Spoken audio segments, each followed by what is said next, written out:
जैसे ही गोविंद दास जी पद गाते थे, गोसाई जी श्रृंगार करते थे ठाकुर जी का, गोविंद दास जी पीछे खड़े खड़े पद गाते थे।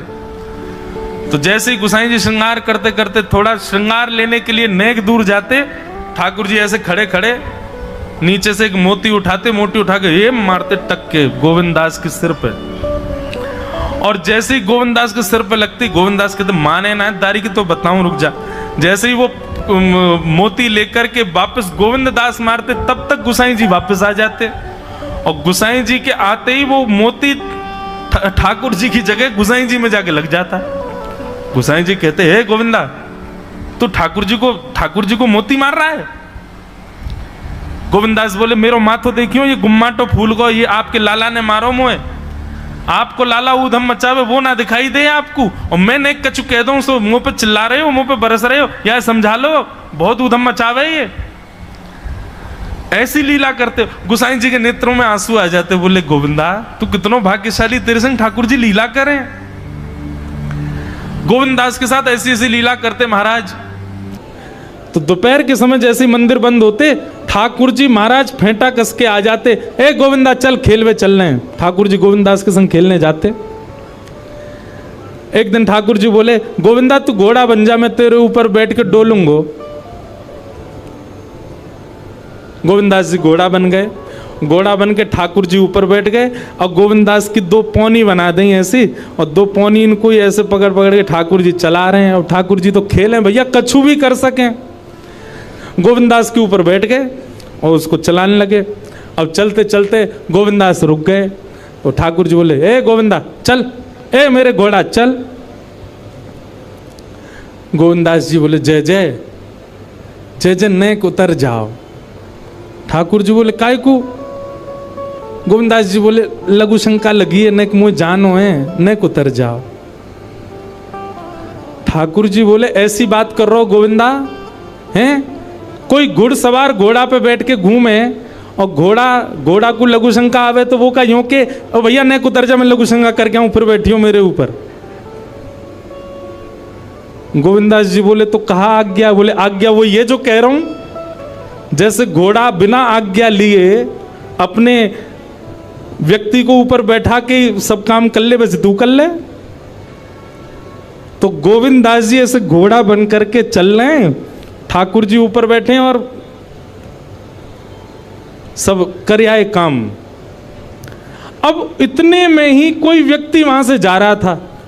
अब उस व्यक्ति को ठाकुर जी नहीं दिख रहे हैं, उसको गोविंदास चलते चलते दिख रहे हैं। उसने जब देखा, अरे राम राम राम राम जी, गोविंदास जी क्या महाराज? किसी व्यक्ति ने गोविंदास जी को ऐसे देख लिया, ओहो जी तो ऐसे ही डोल रहा है और चलते फिरते ही कर रहा है। गोसाई जी से जाकर के शिकायत कर दी, और गोसाई जी से कही, बोले गोसाई जी आपने गोविंदास को बहुत सिर पर चढ़ा लिया आज। अरे भाई खड़े होके लघु शंका करना भी मना है शास्त्रों में, वो तो ऐसे बैठ करके चलते चलते कर रहा था, वस्त्रों में ही कर रहा था, इतना अपवित्र, और आप उसको मंदिर की सेवा देते हो। गोसाई जी को सुन करके अच्छा नहीं लगा। शाम को स्नान आदि करके दूसरे वस्त्र पहन करके गोविंदास आए। आकर के आपने गोसाई जी को प्रणाम किया तो गोसाई जी ने मुंह फेर लिया। तो गोविंदास बोले जय जय, आप नाराज हो हमसे? गोसाई जी बोले आप आचार विचार सब भूल चुके हैं अपना, आप इस प्रकार से आज कुछ कर रहे थे, मुझे लोगों ने बताया आकर के। गोविंदास जी बोले आपकी बात है जाए तो मैं बोलूं? बोला हाँ बोलो। बोले मोते मत कहो, अपने लाला को समझाओ। जय हट करके बैठे, जय जिद करे, कहाँ करूं कहां तक समझाऊं जाकू मैं? आज मुंह को घोड़ा बना लियो, और घोड़ा बना के मेरे दो पौनी बना के ऐसे ऐसे चला रहे मुँह। तब मैंने इनसे कहीं जय जय नेक उतर जाओ, मैंने एक लघु शंका कर आऊं, स्नान कर आऊं, फिर बैठ जाइयो। तो मुझे बोले घोड़ा कभी आज्ञा ले, तू तो मेरा घोड़ा है, ऐसी कर ले। इनकी आज्ञा सो मैंने कियो, मैंने अपनी इच्छा सो नहीं क्यों? नहीं मैं क्यों करूंगा ऐसा? गोविंदास जी की बात सुनकर के गोसाई विठलनाथ जी इतने भावुक हो गए, इतने भावुक हो गए। उस दिन गोसाई जी ने नियम बना दिया, सबको बोल दिया, बोले सुनो आज के बाद गोविंदास कुछ भी करे इसकी शिकायत हमसे मत करना। क्यों? गोविंदास अपनी इच्छा से कुछ नहीं करता, जय जय कराते हैं उससे, ठाकुर जी कराते हैं उससे। एक बार ठाकुर जी गोविंदास से बोले ए गोविंदा, बोले हाँ। मेरो दाल बाटी खावे को मन हेरो है। तो दाल बाटी चूरमा। ठाकुर जी बोले ए गोविंदा, ऐसे ही बोलते थे, बोले मोए दाल बाटी खानी है। गोविंदास बोले 56 भोग बनते हैं रसोई में। अपरस में मुंह पे पट्टी बांध करके महाराज रसोईया बनाता है। अपरस में यमुना जी का जल आता है वहां से, वृंदावन से, उसके जल में सुंदर प्रसादी बनती है। इतने सुंदर शुद्ध भोजन को छोड़ के यूं कह रहे दाल बाटी खानी है। ठीक है, मैं आज बोल दूंगा रसोई घर में बनवा देता हूं। बोले ना, रसोई की ना खानी तो। बोले तेरी कदम खंडी में आऊंगा। गोविंदास जी जहां बैठ करके भजन चिंतन करते थे, मंदिर से थोड़ा दूर था, सुंदर वन था गिरिराज जी में। बोले मां आऊंगो और वहीं पे तू कंडा, वही गोबरी कंडा में बना, और कंडा में बना के तैयार कर, मैं आऊंगा वहीं खाऊंगा। गोविंदास जी बोले यहां सब लोग आपको मंदिर में पूजने आते हैं, आप यहाँ पे भगवान हो, ऐसे कहीं खाने पीने आओ। बोले कोई को पता थोड़ी चलेगी, मैं आ जाऊंगा, तू चिंता मत करे, तू सुन तैयारी कर ले, आज मैं तेरे यहां आके प्रसाद पाऊंगा। गोविंदास जी चुपचाप मंदिर से भाग गए, किसी को बताया नहीं। किसी को पता थोड़ी कि ठाकुर जी ऐसे बाहर भी चले जाते हैं, सबको लगी अंदर ही रहते हैं ये। गोविंदास जी दौड़ करके गए, बढ़िया कंडा में बढ़िया उपले उपले लगा करके, महाराज बाटी बनाई, दाल चढ़ा दी, सुंदर। ठाकुर जी आएंगे पाने। एक पंथ दो काज, ठाकुर जी को 2 लीलाएं एक साथ करनी थी। एक तो गोविंद दास के संग सुख लेना है, और एक झाड़ू लगाने वाला गिरिराज जी की तलहटी में झाड़ू लगाता था, उसको मंदिर में प्रवेश नहीं करने देते थे लोग। तो वो बेचारा बाहर खड़ा खड़ा ही दर्शनार्थियों से पूछता था कि ठाकुर जी दिख कैसे रहे, मुझे ये बता दो। दर्शनार्थी आकर के बताते थे नीली ठाकुर जी ने बाघा पहना है, गले में मोतियों की माला है, मकराकृत कुंडल है, ऐसा टिपारा ठाकुर जी के सिर पर रखा है, और ऐसा ठाकुर जी का श्रृंगार है। तो वो बाहर खड़ा खड़ा नेत्रबंद करके सुन सुन करके ही अपने चित्त में एक झांकी बना लेता था, और मन में सोचता था ऐसे दिख रहे होंगे ठाकुर जी। पर रोज प्रार्थना करता था, नाथ मुझे लगता है इस जन्म में तो आप मुझे कभी नहीं दिखोगे, भगवान इस जन्म में तो मैं आपके योग्य नहीं हूं, पर मेरे पर बस इतनी कृपा कर दो कि अगला जन्म मुझे दीजिएगा, तो कुछ नहीं तो चेंटी बना देना, तो चेंटी बन करके मैं आपके 56 भोग में ही आ जाऊंगा, भीतर आके आपका दर्शन कर लूंगा, लेकिन मुझ पर अनुग्रह कर देना। ठाकुर जी उसके इस भाव से इतने रीझ गए। गोविंद दास को बोला था कि दाल बाटी खाने आएंगे, अब मंदिर बंद करके सब तो चले गए वहां से, सब लोग भोजनालय में भोजन प्रसाद पाने लगे। ठाकुर जी मंदिर से निकले अचक करके बाहर, गिरिराज पर्वत के ऊपर विराजते थे। जैसे ही बाहर निकल करके आए तो गिरिराज पर्वत के नीचे ही वही झाड़ू लगाने वाला नेत्रों से आंसू बह रहे थे, ठाकुर जी का चिंतन कर रहा था। आज ठाकुर जी ऐसे दिख रहे हैं, सिर पर चांदी का मुकुट पहना है, ठाकुर जी ने आज गुलाब का इत्र लगाया है, ठाकुर जी के ऐसे ऐसे मकराकृत ठाकुर जी के कटाक्ष, वो सब चिंतन कर रहा था। ठाकुर जी नीचे उतर करके जाने लगे, इतने में ही ठाकुर जी ने लीला करी और जोर जोर से ठाकुर जी चिल्लाने लगे, अरे जल्दी ते आइयो, देखियो मेरे पाम में कांटो लग गयो, अरे जल्दी ते कोई आओ या कांटे को निकारो, मुझको तो बहुत दर्द है रो है, अरे भैया जल्दी आओ जल्दी आओ। अब ये स्वर जैसे ही सुना उस झाड़ू लगाने वाले ने, उसके नेत्र खुल गए। उसने देखा, बोले कि ये स्वर कहां से आ रहा है। उसने जैसे ही नेत्र उठा करके ऊपर देखा, तियों की माला पहनी है, मकराकृत कुंडल पहना है, चांदी का मुकुट चमक रहा है मस्तिष्क पर, ठाकुर जी के केश घुंघराले लहरा रहे हैं, और ठाकुर जी अपना एक पाम हाथ में पकड़ करके और एक पैर पर लंगड़ी जैसे खेलते हैं, ऐसे ठाकुर जी कूद रहे हैं यहां से वहां। नीचे से झाड़ू लगाने वाले लिखे, अरे ऐसा पुरुष तो मैंने जीवन में कभी नहीं देखा, ये कैसा पुरुष है। नीचे से ही ठाकुर जी को देखने लगा। अब स्वरूप उसको पता था, तो उसने कही ये जरूर ठाकुर जी होंगे, वहीं से प्रणाम करें। ठाकुर जी बोले प्रणाम कर रहा हूं, दारी के जल्दी ऊपर आ, कांटो लगो मेरे पाम में, या को निकार। बोलने लगा, बोले मैं ऊपर नहीं आ सकता, गुसाई जी मारेंगे, सब लोग डांटेंगे मुझे। अरे नहीं गुसाई जी ऐसा कुछ ना कहें, ये सब तो बाहर के लोगों ने नियम बना दिए, मैं तो सबसे मिलूं, तू आजा जल्दी ऊपर। जैसे ही ऊपर गया, ज्यों-ज्यों ठाकुर जी के समीप जाए, त्यों-त्यों उसके नेत्र सजल होते जाएं। ठाकुर जी के बिल्कुल समीप पहुंच गया।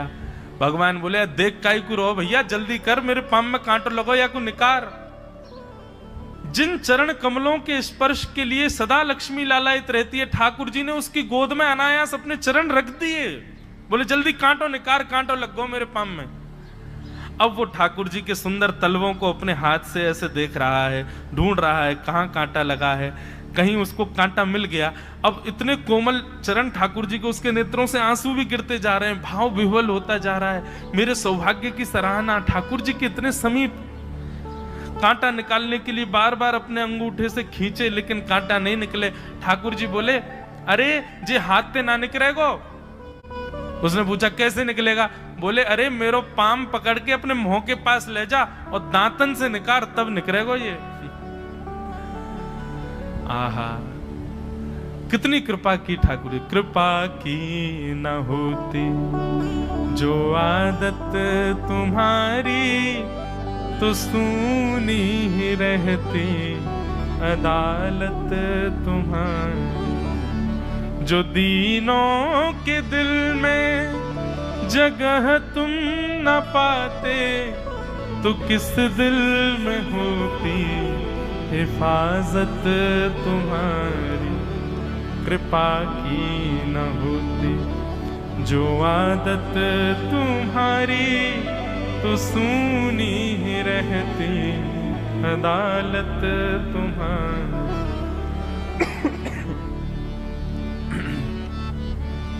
कितनी कृपा। उसने कांटा निकाला मुख से। ठाकुर जी बोले अब चल, मुंह से चलो ना जा रहा। गोविंद दास ने अपनी कदम खंडी में दाल बाटी बनाई है, मुंह ले चल वहां पे। बोला कैसे लेके चलूं? बोले तेरे कंधान पे बैठ जाऊंगा मैं। और ठाकुर जी ने अपने दोनों पांव ऐसे लटका लिए उसके यहाँ पे, और सिर पकड़ करके उसके ऊपर ही बैठ गए। बोले चल ले चल मुंह को। वो तो महाराज बेहोशी सी हो रही है, उसको विश्वास ही नहीं हो रहा ठाकुर जी मेरे संग इतनी बड़ी लीला कर रहे हैं। गोविंद दास की कदम खंडी में पहुंचने से पहले उस बालक ने ठाकुर जी गोविंद दास जी मुझे बहुत मारेंगे, अगर उनको पता चल गई मैंने आपको छू लिया है तो मुझे बहुत डांटेंगे। आप एक काम करो, अब यहां से आप पैदल चले जाओ, मैं यहीं खड़ा हूं। ठाकुर जी बोले यहीं खड़ो रही हो, तेरे काजी दाल बाटी लेके आऊंगा मैं।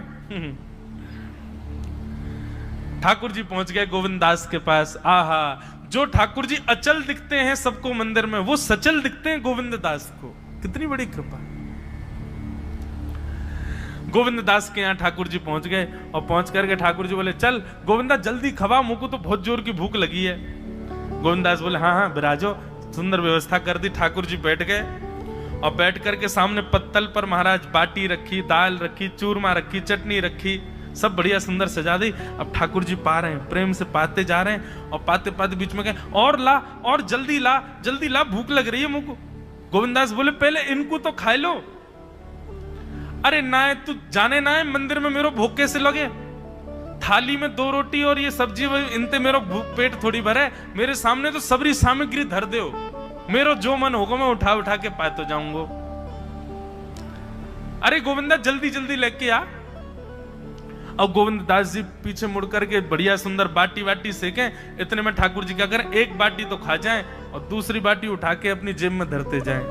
वो संग आयो वाक्य काजी लेके जानी है। अब तो महाराज ठाकुर जी खाते जाएं, भरते जाएं, खाते जाएं, भरते जाएं। गोविंद दास बोलो ठाकुर जी ये तो मैं मानूं कि आपकी खुराक बहुत है, पर इतनी ज्यादा है ये मुझको विश्वास नहीं है रो है। क्यों हैं 56 बाटी खा गए हो अब तक आप? अरे कोई तुकना है, पेट है कि समुद्र है, कुआ है, कहा है आपको? ठाकुर जी बोले अच्छा दारी के ऐसे बोले, चलो जाऊंगा मैं। अरे नहीं जय आप तो पाओ। ठाकुर जी तो जेब में भरते जा रहे थे। अब ठाकुर जी का पेट भर गया। ठाकुर जी बोले चल भैया गोविंदा अब पेट भर गया, नेक देर हम एक पेड़ के नीचे बैठ के नेक सुस्ताए लें, फिर बाकी बाद मंदिर में जाएंगे। 4 बजे मंदिर खुल जाएगा दर्शन देने। जैसे ही ठाकुर जी खड़े भये महाराज, सोई उनकी पीतांबरी फैल गई। पीतांबरी फैली। गोविंदास बोले जय जय, ये बाटी खाए के आप इतनी जल्दी मोटे कैसे है गए? ये पेट आपको है तो सही, लेकिन ये इतना चौड़ो कैसे है गो? और पेट कोई खावे तो वो आगे की तरफ निकल रही है, ये कोने में कैसे निकल रहा है? ये दोनों तरफ पेट बाहर कैसे आ रहा है आपको? ठाकुर जी ने ना कछु नहीं दिखाओ। अब तो महाराज गोविंद दास ने पकड़ के जैसे पकड़े तो अंदर से बाटी निकल आई। जे बाटी कौन के काजे भर के ले जा रहे हो? सही सही बताइयो लाला, कौन के काजे? कोई और सखा बना लियो तुमने मेरे अलावा? गोविंददास जी बाहर गए, बाहर जाकर के देखा तो एक वृक्ष के पीछे वो झाड़ू लगाने वाला बैठा था। अच्छा, तो अब जे आपको सखा बन गए, जे आपको मित्र है गयो, या के काजे बाटी भर के ला रहे हो? ठाकुर जी कहे अच्छा, अरे भैया ठीक है, अब तू सबंत कह मत दियो कि मैं या के संग आयो, या के संग खेलूं। अरे बेचारो बड़ो प्रेम करे मोते, यो भूखो बेचारो, मैंने सोची या के काजू बाटी ले चलूं। गोविंददास जी के चित्त में एक क्षण के लिए तो ये भाव आ रहा है कि ठाकुर जी कितने प्रेमी हैं, लेकिन बाहर से कैसा दिखा रहे हैं? बोले स्वयं ने इतने सारे ग्रंथ निर्माण करा दिए, 4 वेद लिखवा दिए, उन पुराणों में शुद्धि, पवित्रता, अपरसता, सबके इतने नियम बना दिए, और खुद क्या कर रहे हो? हैं? कोई के सिर पर बैठ के घूम रहे हो, कहीं जा रहे हो, कछु भी खा रहे हो? ठाकुर जी बोले अब ये सब नियम तो मानवन के लिए है ना, हम तो जय जय हैं, हम थोड़ी करेंगे इन नियमन को। बोले चुपचाप चलो और आचमन करो, शुद्धि करो, तब जाइयो मंदिर में। वहीं गोविंद कुंड के पास में गोविंददास जी ने जबरदस्ती ठाकुर जी बैठा दिए। बोले हाथ में जल लो। ठाकुर जी जल लेकर के बैठे, बोले अब करो अपवित्र पवित्रो वा सर्वावस्थांगतो पिवा। ठाकुर जी आचमन कर रहे हैं, अपनी पवित्र कर रहे हैं ऊपर से लेकर नीचे तक। इतने में ही गोविंददास बोलते बोलते बोलते बोलते पीछे के गए और ठाकुर जी की पीठ पे जाकर के एक धक्का दियो महाराज, पूरे ठाकुर जी डुबा दिए कुंड में। ठाकुर जी पूरे ऊपर से नीचे तक भीज गए। ठाकुर जी बोले दारी के तेरी शिकायत करूंगो, गुसाई जी तो कहूंगो तू ऐसे करे मेरे संग। गोविंददास बोले मैं बता दूंगा तुम कौन कौन के कंधान पे चढ़ के घूमो। हम मंदिर के लिए इतना नियम बना रखो है, नहा के आओ, धो के आओ, हाथ पांव खासा करके आओ, और कुछ अपवित्र वस्तु मत छीलेना, अपरस में रहना, गीला वस्त्र तन पे होना चाहिए। आपकी सेवा के लिए इतने नियम, और खुद क्या कर रहे हो?